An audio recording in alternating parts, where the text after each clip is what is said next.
Well, hello, gorgeous, beautiful, amazing people. How are you today? So, my name's Janet Riney, quantum change coach and creator of the Catalyst Approach. So, on here today, I'm looking at comparisonitis. Now, what is comparisonitis? It's when you are comparing yourself to somebody else, somebody in a position or a place, or doing the things that you feel you really should be doing. And so you look at this person or persons or company and you just think, wow, that's what I should be doing. That's what I wanted to do. And as a result of that, you start judging yourself. You start looking at yourself in a less than desirable way, condemning yourself, berating yourself, thinking you should have been doing something else. You should have been further than you are already. All that shoulding all over yourself is not good. So, how do we get over these comparisonitis? Well, first of all, let me share with you the impact that comparisonitis can have upon you and have upon your life. So, first of all, comparisonitis can make you feel like you're a failure. You see, what you're doing is looking at somebody, looking at the highlights of their life, looking at someone who is in a position you want to be in, or maybe the weight you want to be, the level of fitness that you want to be, and you're thinking, I should be like that, but I'm not. And you start judging yourself, and you think because you should be in that position or place, you can see yourself as a failure. You're not even seeing yourself as a work in progress. It's like you're comparing your start or middle to someone's end. And so you can feel like a failure. In feeling like a failure, it can have a direct impact upon your level of self-esteem and your level of confidence. Because remember, when you think that you're a failure, then the other thoughts that can come along with that is, I'm no good, there's no point in trying, I'm just not going to succeed. And that has a direct impact upon how you see yourself, the image you have of yourself, and then it has a direct impact upon the actions you will or will not take. See, playing the game of comparing yourself to someone else or another company or what somebody else is doing can lead you to not follow your heart, not follow your dream.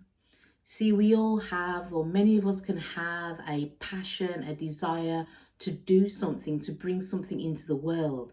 But we can look at other people and then think, oh my gosh, I'm not as good as them, or I've got so much more I need to learn and I need to do, so I'm not ready to come out, to start to do anything. And so it prevents us from doing those things that are actually truly on our heart to do, because we're comparing ourselves to somebody who we think and believe has already done what we want or is already doing what we want. So how do you stay out of the comparisonitis syndrome? How do you stay out of that? How do you stay focused on what you want to do? Well, first and foremost, it's about accepting who you are in this moment, not looking at somebody else, not shooting all over yourself, not judging yourself, accepting that this is where I am right here and right now. Because until you do accept who and what you are right here and right now, there's no space, there's no capacity for change.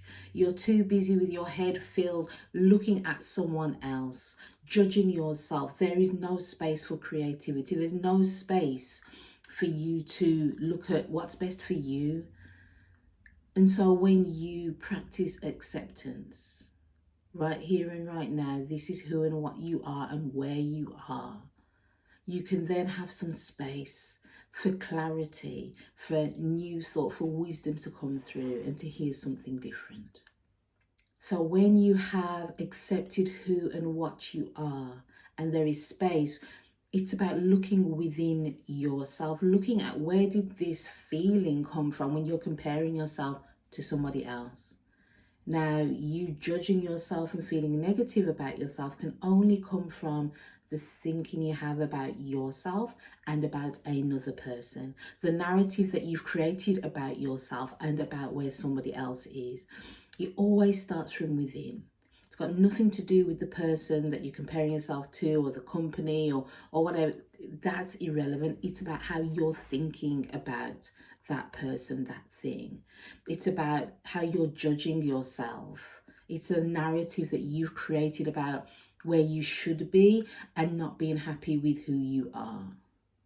See, when you start to look within, when you start to understand the narrative and how you're creating your experience moment by moment, it's got nothing to do with another person, thing, or exercise. It's to do with you. And so when you start to look within, you start to understand, appreciate, and notice what you are doing to yourself, the narrative you're creating. Your experience starts to feel different.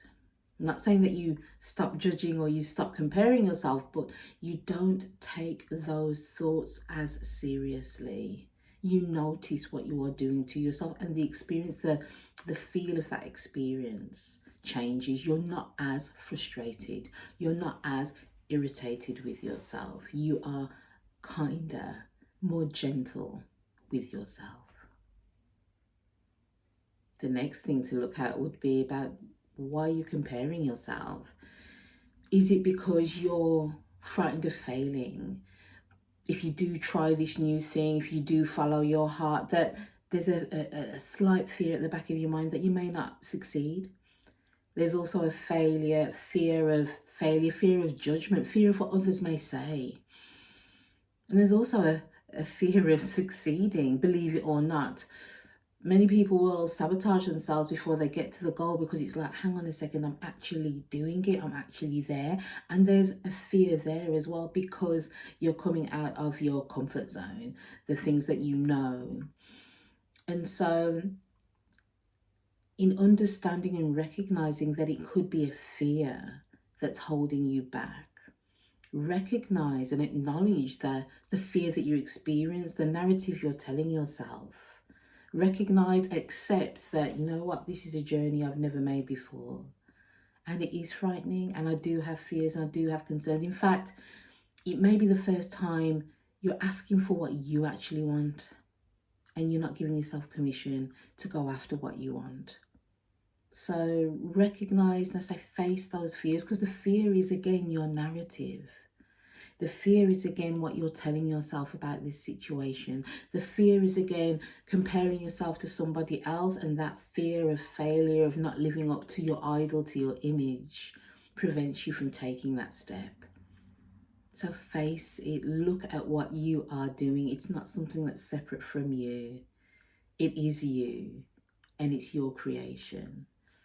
And in recognizing that it's an inside-out world, recognizing what you're doing, how powerful you are, how you're creating this experience, and accepting who and what you are right here and right now. Comparisonitis has nowhere to go but disappear.